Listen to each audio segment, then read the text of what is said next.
Tanah air, ku tidak kulupakan, kan terkenang selama hidupku. Biarpun saya pergi jauh, tidak akan hilang dari kalbu. Tanahku yang ku cintai. Agak delay sedikit ini Pak kayaknya. Oh iya, agak delay nggak apa-apa. Saya sudah buka rekaman nih Bang. Assalamualaikum warahmatullahi wabarakatuh, Bang Zul. Apa kabar? Waalaikumsalam. Alhamdulillah. Wah, 7 tahun Bang Zul nggak jumpa.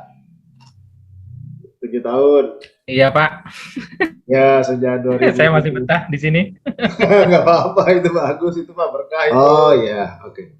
Bang Zul, ini saya sudah rekam. Jadi pertama terima kasih Bang Zul sudah berkenan untuk menerima undangan dan kita melakukan Zoomcast ya. Bukan podcast tapi Zoomcast bersama Bang Zul. Yang ingin kami angkat dari Bang Zul sebagai narasumber karena memang Bang Zul adalah praktisi, pelaku dari kebijakan, bahkan juga aplikator SHE ya, Safety, Healthy maupun Environment, yang banyak kaitannya dengan traksi atau workshop di kebun maupun workshop di mill atau pabrik gitu ya, Bang Zul ya. Mungkin Bang Zul di sini bisa berbagi nih bersama kami dari pemirsa Planet Traksi gitu ya, karena kami di sini memang fokus untuk para pelaku divisi traksi atau dunia traksi, Bang Zul. Jadi mungkin Bang Zul bisa rutinitas, salah satu rutinitasnya itu terkait mungkin limbah atau B3 hasil dari workshop yang ada di divisi traksi maupun workshop dari mill pabrik kelapa sawit gitu. Nah, di sini kan kesehariannya sendiri mencakup yaitu tadi ya, ada alat berat, perawatan maupun perbaikan. Di situ pasti yang paling sering ditemui dalam saat melakukan eksekusi perawatan perbaikan tuh pasti ganti oli biasanya Pak ya. Kemudian adanya fabrikasi sehingga timbul gram-gram. Terus adanya lagi kain majun mungkin ya Pak ya, yang dinyatakan sebagai B3. Terus juga mungkin wadah-wadahnya sendiri, kontainer atau botol-botol gitu ya Pak ya. Kemudian apalagi itu Pak, kayak drum gitu ya, kalau kita flushing yang besar gitu ya Pak ya, flushing oli. Kemudian juga mungkin yang paling sering terjadi ban ya Pak ya. Ban itu kan juga untuk transporter truk maupun traktor itu juga kategori limbah gitu kan ya Pak Zul ya. Nah itu mungkin kaitannya dengan dunia traksi, Pak Zul pada saat melakukan katakanlah audit internal kebijakan masing-masing nih Bang Zul, setiap perusahaan itu apakah memperhatikan juga atau punya kebijakan khusus mengenai pencatatan masuk, pencatatan keluar, terus kemudian juga nanti berhubungan dengan vendor atau kontraktor yang khusus menangani limbah gitu Pak, mengevakuasi limbah keluar menggunakan jasa mereka. Seperti itu Bang Zul, yang paling terdekat. Baik, terima kasih Pak Cuk atas waktunya. Pertama, kalau kita di kebun dari baik itu di pabrik, khususnya untuk workshop ya, untuk di pabrik maupun di kebun, terkait dengan pertama kita bicara jenis limbah dulu ya, yang umum dihasilkan di pabrik maupun di kebun ya untuk workshopnya. Di kebun mungkin secara umum dari workshop itu ada kalau kita kelompokkan ada dua jenis limbah ya. Limbah pertama limbah yang B3 dan limbah non B3. Oh, baik. Nah, untuk limbah B3 ini ada seperti oli bekas, kemudian filter bekas Iya, oli atau udara dari ya, kendaraan atau alat berat, kemudian ada hose bekas, misalnya hose baik. yang apa? Pecah. Hose yang terkena oli, Ya, atau biasanya kita sebut dengan apa? Material yang apa namanya ya? Wadah bekas, kemudian wadah bekas kemasan B3, bisa wadah bekas oli, ya. wadah bekas apa namanya, grease, Oh itu ya, masuk ke oli, dalam kelompok grease. limbah B3. Nah, Ya, kemudian grease juga masuk, tapi wadah bekasnya ya. Kemudian majun bekas juga masuk, tapi majun dalam hal ini yang telah terkena limbah B3. ya. Bisa majun, bisa APD yang terkena, semua material yang terkena, apa istilahnya, yang terkena limbah B3 dan tidak dipakai dan sudah dianggap sebagai sampah atau limbah, Ya, itu masuk ke dalam kelompok limbah B3. baik.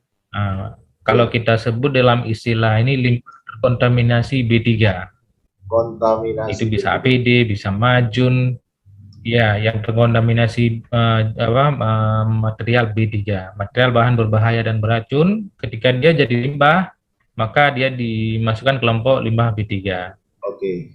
Nah, kemudian yang lain paling di workshop, di pabrik maupun di kebun, yang menjadi salah satu limbah B3-nya adalah minyak kotor, mungkin kalau ada ya di beberapa Oke. kebun, minyak kotor mungkin Ya, bekas pencucian alat ya, misalnya betul, yang tidak dipakai lagi, betul. atau oli kotor dari hasil pencucian kendaraan. Ya, Nah, itu kita kumpulkan juga. Nah, kemudian yang lain yang mungkin juga masuk, mungkin apa namanya, wadah ya, wadah oke. kemasan wadah kemasan B3, Ya, bisa seperti kaleng cat, kemudian oke. wadah bekas oli, wadah bekas grease, atau plastik tempat penyimpanan grease misalnya. Hmm, Nah, kemudian eh, ada namanya, misalnya kalau ada spill kit, biasanya kita sebutkan spill kit ini biasanya alat yang kita gunakan untuk membersihkan tumpahan B3. oh iya. Nah, misalnya kalau oli tumpah Heeh. atau grease misalnya, kita bersihkan dengan menggunakan spill kit. Spill kit ini bisa berupa pasir, Ya, serbuk gergaji, ya. ataupun bahan-bahan lain yang mudah untuk menyerap menyerap B3. Oke. Nah, setelah dipakai, spill kit ini menjadi limbah yang masuk ke dalam kelompok limbah B3 juga. Oh Ini ya. juga kita kelola, dan jadi semua limbah itu adalah jenis-jenis, kurang lebih ya, jenis limbah B3 yang ada di tempat kita ya. Kalau Hmm, untuk yang dihasilkan dari kegiatan workshop. oke. Nah, kemudian limbah B3 ini selanjutnya setiap dihasilkan ini dicatat oleh masing-masing Oke. workshop. Baik Oke. itu workshop kebun maupun workshop RKS, dicatat Ya, berapa jumlahnya. Kalau biasanya mereka mencatat dalam bentuk literan. ya. Kemudian selain, kalau bisa juga kalau dalam bentuk pieces, Oke. seperti apa, filter bekas biasanya dalam bentuk piece. Ya. Kemudian bisa juga dalam bentuk kilogram, seperti hose misalnya, itu biasanya dicatat dalam bentuk kilogram. Nah, inilah nanti selanjutnya diserahkan ke TPS limbah B3 kita yang ada di saat ini. Oh, Kita TPS limbah B3 ada di lokasinya di PKS. ya. Jadi mereka saat menyerahkan itu dilengkapi dengan berita acara. Oke. Ada berita Oke. acara penyerahan serah terima. Ya. Nanti operator yang ada di pabrik akan mencatat kembali jumlah limbah B3 yang dikirim tersebut. Baik. Nah, Baik. kemudian limbah B3 ini apa namanya, setelah kita dapat data ini kemudian kita catat kembali kita ada mendaftar dengan kerja apa namanya, dengan KLHK, itu namanya Siraja Limbah. Nah, Oh, vendor. semua jenis limbah ini kita catat ke website Siraja Limbah. Website ya Pak. Pencatatnya website di. Ya, website. Oke. Nah, Baik. jadi Baik. kita mendaftar ke KLHK, nanti kita akan mendapatkan apa namanya, password sama ID lah, ID untuk Oke. mengakses si Raja Limbah ini biasanya Fadil, per entitas. Fadil, mohon maaf Nah, per Fadil. entitas, kemudian kita Fadil, maaf. ya Ini menarik sekali yang Bapak sampaikan itu. Jadi pertama, eh, suatu perusahaan perkebunan yang memiliki workshop atau traksi tadi ya Pak ya, itu emang harus melapor dulu ya Pak ya kepada Dinas KLH ya. iya. Pendaftar. Sebenarnya ya kita harus melaporkan. Jadi semua Ya. ini Pak masuk ke laporan kita pertama itu sebenarnya ke Kementerian Lingkungan Hidup.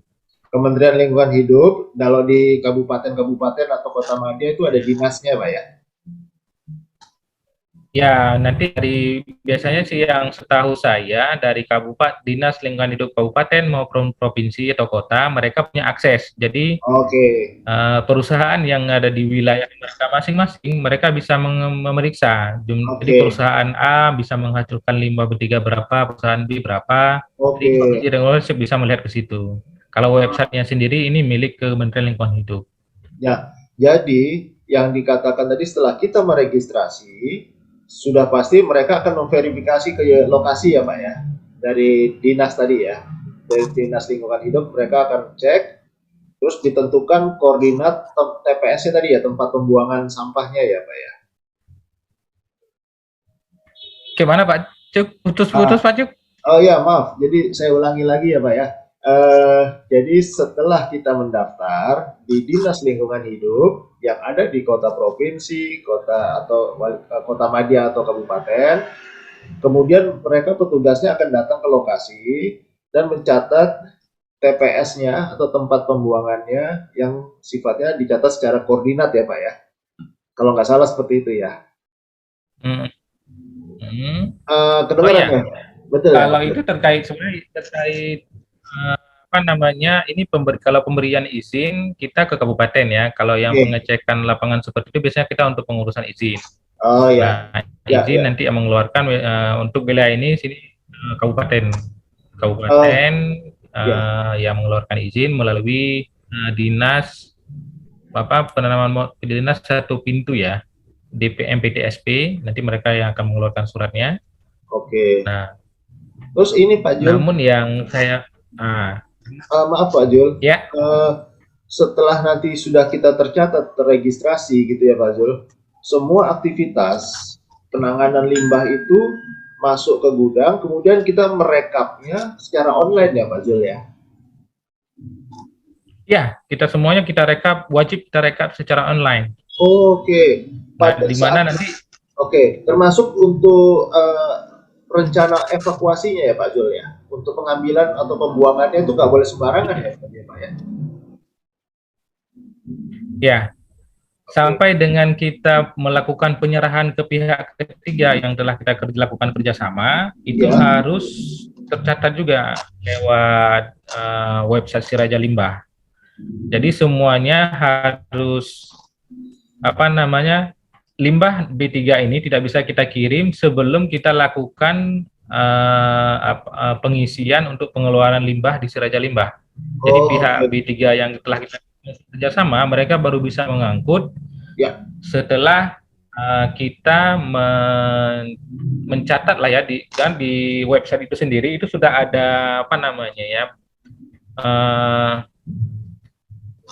apa istilahnya kalau di web ya.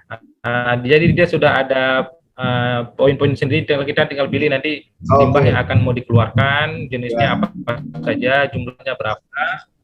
Nanti pihak yang akan si pengangkut nanti akan mendapatkan informasi sesuai yang kita isi. Jadi sejumlah itulah nanti mereka akan melakukan pengangkutan. Kemudian setelah diangkut, ini kemana akan dikirim?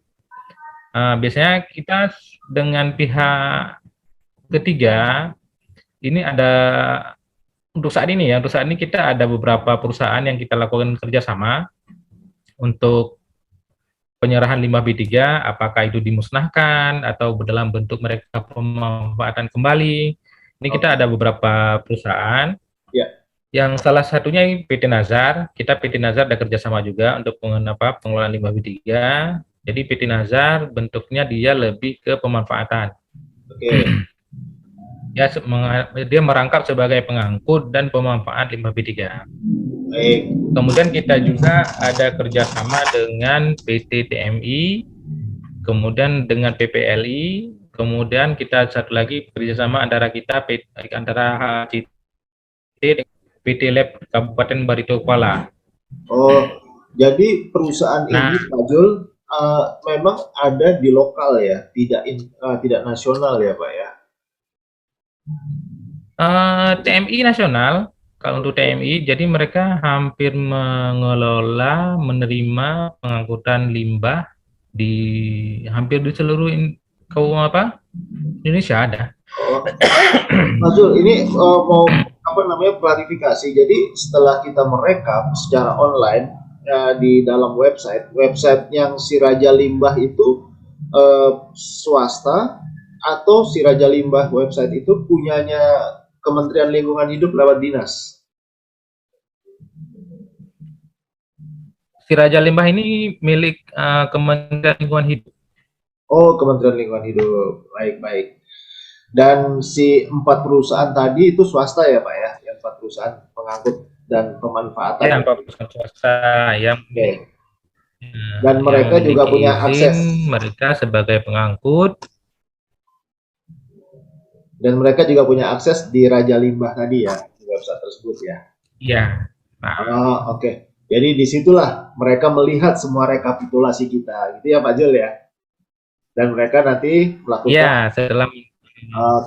Melakukan pembicaraan, koordinasi untuk penjemputan, termasuk juga kapasitas masing-masing item tadi ya Pak ya, kira-kira ya. Ya. Tapi mereka tidak bisa melihat si Raja Limbah yang dengan kita sebelum kita menginput rencana pengeluaran limbah kita. Oke. Jadi mereka baru bisa melihat ke isi kita setelah kita input.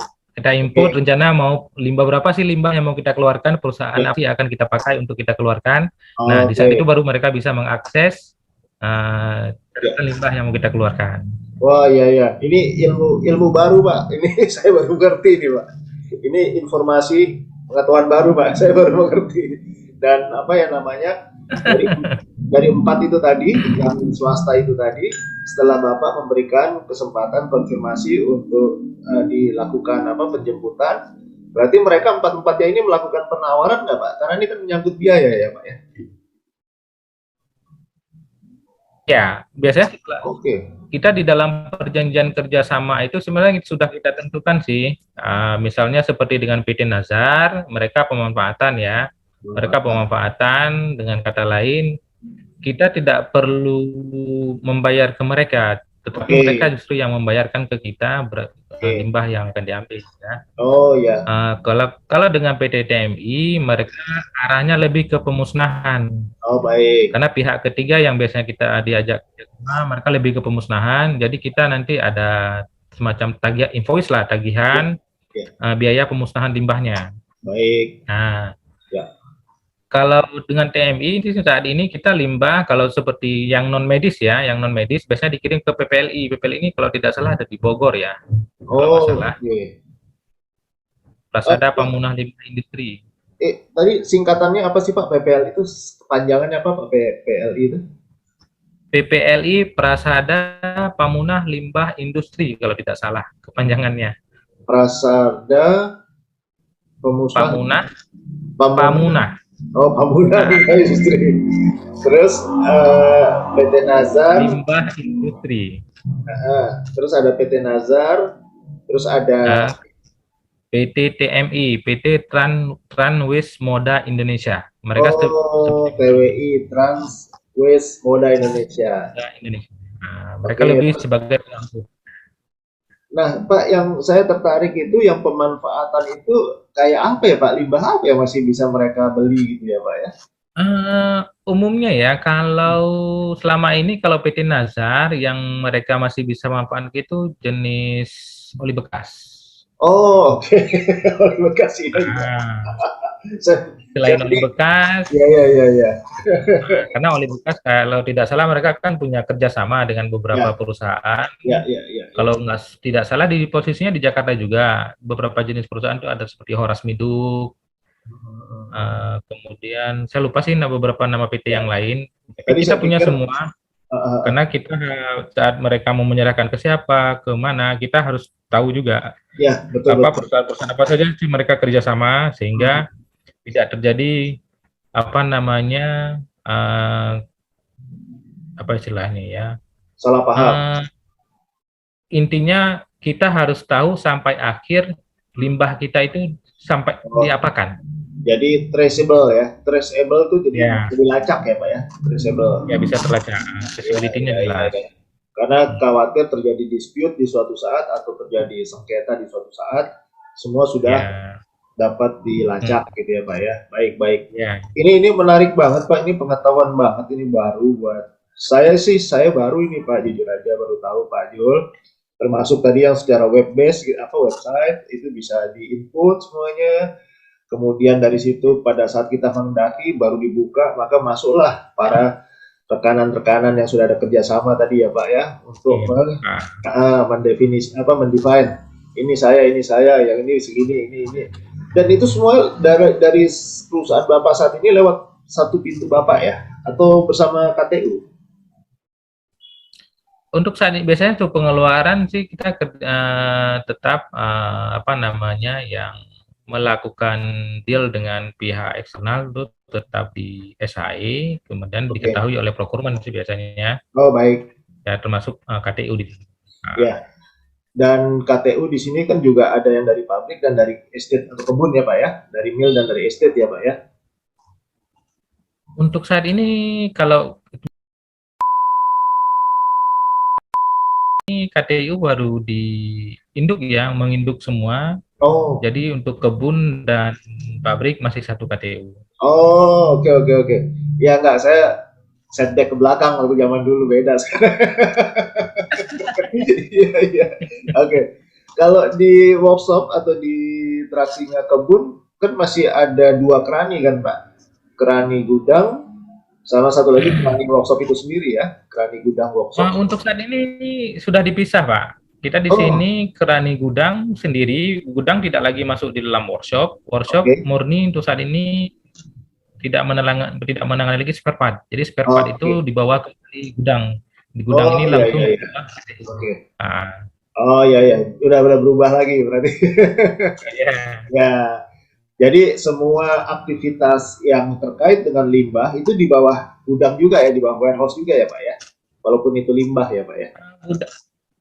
Ya, kalau operatornya masih yang operator ya, yang mengelola tip. Kalau kita bilang di sini namanya TPS Limbah B3 berizin. TPS Limbah B3 berizin. Berizin, oke, berizin. TPS ini maksudnya tempat penyimpanan sementara limbah B3. TPS. Banyak nanya nih, justru saya banyak nanya ini. Gak apa-apa Pak, lanjut aja. Ya, tadi terputus karena faktor jaringan ya. Mungkin sekarang sudah bisa sambung lagi. Sayang banget tadi masih gantung tadi Pak. Terakhir itu kan mengenai apa ya namanya? Masa simpan ya. Ya, dijemput kan tadi jemput, terus kemudian ada apa namanya manifestasi gitu ya kalau nggak salah ya. Manifestasi itu juga dicatat berita acaranya secara tertulis gitu ya Pak Jol ya. Untuk saat ini kita mainnya secara online semua Pak. Wah hebat. Si Raja Limbah tadi Pak? Iya. Oh oke. Dan apa semua itu tercatat online, kemudian ada serah terima, ditandatangani pun secara online juga ya Pak ya? Atau verifikasi? Kalau paling serah terima material pada saat kita keluarkan ke kendaraan itu paling itu aja yang manual, selebihnya. Ya.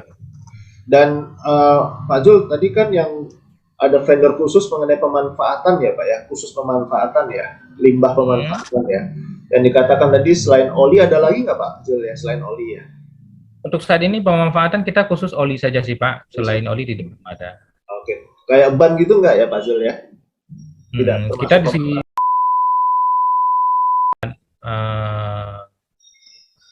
berapa ya? Kalau tidak salah ada 7 jenis limbah B3 yang saat ini kita lakukan kerjasama dengan pihak ketiga, Oke. baik itu untuk pemusnahan maupun untuk pemanfaatan. Iya, iya, iya. Terus Pak Zul, itu pada saat disimpan, kalau sudah penuh itu gimana Pak Zul ya? Kayak oli gitu ya. Itu ada Bisa, selama itu tidak melewati poinnya ya, kita tidak melihat banyak atau sedikit. Yang Oke. poin di sini yang kita lihat sebenarnya kalau limbah B3 itu masa simpan Masa dulu. simpan, baik, masa simpan. Kalau masa simpannya sudah hampir melewati, banyak ataupun sedikit ya harus kita serahkan. Oh, baik, baik, baik. Bapak langsung melapor gitu ya untuk diserahkan. Terus mereka nanti yang Iya. mengatur ya Pak? Mereka yang mengatur apa? Ya, nanti kita langsung menghubungi pihak ketiga yang kita sudah ada kerjasamanya. Nanti kita aturkan dengan mereka jadwal untuk pengangkutannya. Oke, siap, siap, siap. Ini menarik nih Pak Zul, semua informasinya bahwa sudah dilakukan secara online, secara daring gitu ya Pak ya. Apa namanya, termasuk merekap, melaporkan, terus ada juga yang sudah ditetapkan mengenai masa simpan gitu ya Pak ya. Ya. Karena masa simpan itu ternyata berpengaruh karena ada azas pemanfaatannya tadi ya Pak ya, yang diinginkan dari si vendor itu tadi ya Pak ya. Oke. Ya. Dan itu sama-sama apa saling memberikan solusi gitu ya Pak ya. Kira-kira seperti itu ya. Perusahaan Bapak juga dapat solusi untuk pengangkutan limbah, bahkan dengan adanya limbah yang menjadi manfaat pun dibayar oleh mereka juga ya Pak ya. Iya. Baik. Ini menarik Pak. Ini satu pengetahuan informasi baru buat saya, khususnya mungkin pemirsa pada umumnya. Nah, ini nanti biar nanti pemirsa bisa memberikan komentar ya di kolom komentar gitu Pak, di kolom komen. Seperti itu. Pak Zul, ada lagi nggak kira-kira Pak Zul yang ingin disampaikan di Pak Zul? Dari saya cukup itu saja Pak Cuk ya. Terkait dengan limbah B3, saya rasa poinnya adalah penyimpanan sementara, habis masa waktu kita serahkan ke pihak ketiga. Baik. Siap kalau gitu. Dan kita tunggu informasi apakah itu kan selesai, sudah memanfaatkan atau dimusnahkan, selesai. Ini Pak, dulu ada namanya lembar manifest Pak. Lembar manifest masih ada nggak ya Pak ya? Lembar manifest itu ada tetap. Lembar manifest itu langsung di website Si Raja Limbah. Jadi dalam website. Oke. Ya, di website Si Raja Limbah juga. Jadi dan kita bisa jadi di website kita selain punya akun Si Raja Limbah, kita ada diberikan juga namanya akun Vestronic. Vestronic ini kesingkatan dari manifest elektronik. Ya. Vestronic. Oke. Jadi semua manifest itu bisa traceable lagi ya, bisa dilacak lagi ya Pak ya. Gitu kan tujuannya ya. Oke. Karena si perusahaan PT Nazar tadi akan memberikan kepada satu perusahaan lagi yang akan memanfaatkan gitu kan Pak. Jadi runutan-runutannya ada ya. Dan itu dituangkan dalam poin kerjasama ya Pak ya. Semuanya ya Pak ya. Iya. Oke. Dalam poin kerjasama itu harus masuk di dalam itu, mereka akan apakan, dimusnahkan atau dimanfaatkan, itu harus jelas. Oke. Pak, satu lagi boleh ya nanya? Ini banyak terus di kepala saya. Jadi tadi ada yang dihitung berdasarkan kilogram atau bobot ya. Itu selain host termasuk plat-plat ya Pak ya? Plat. Kalau plat kita tidak masuk kelompok limbah B3 sih Pak. Kalau plat non B3. Oh iya, apa? Itu kan kebijakan masing-masing perusahaan ya Pak ya, polisinya beda-beda. Ya. Mungkin sedikit Pak Cuk, ini sebagai tambahan saja, kalau terkait dengan limbah B3, terutama terkait dengan perhitungan jumlah ya. Ya. Jadi kan ada saya sebutkan ada dari kebun, dari workshop kebun, dari workshop PKS kan ada mereka dalam menyerahkan dalam bentuk literan, dalam bentuk program. Nah, tapi di pelaporan Si Raja Limbah semuanya itu harus dalam bentuk kilogram atau ton. Jadi kita punya tabel konversi. Misalnya 1 liter oli itu setara dengan berapa kilogram. Oke. Kita punya tabel konversi, baik itu untuk filter, untuk aki bekas, kemudian untuk wadah kontaminasi B3. Jadi semuanya ada, kita punya tabel konversi yang kita dapat dari Dinas Lingkungan Hidup. Iya. Jadi berdasarkan tabel konversi itulah nanti kita semuanya kita seragamkan ke ton Baik, ininya. baik. Boleh Itulah nanti berbagi, yang Pak? kita masukkan ke si Raja Limbah. Jadi Oh, si Raja Limbah tidak ada lagi dalam bentuk picis atau tidak ada lagi dalam bentuk liter. oke, siap kalau gitu.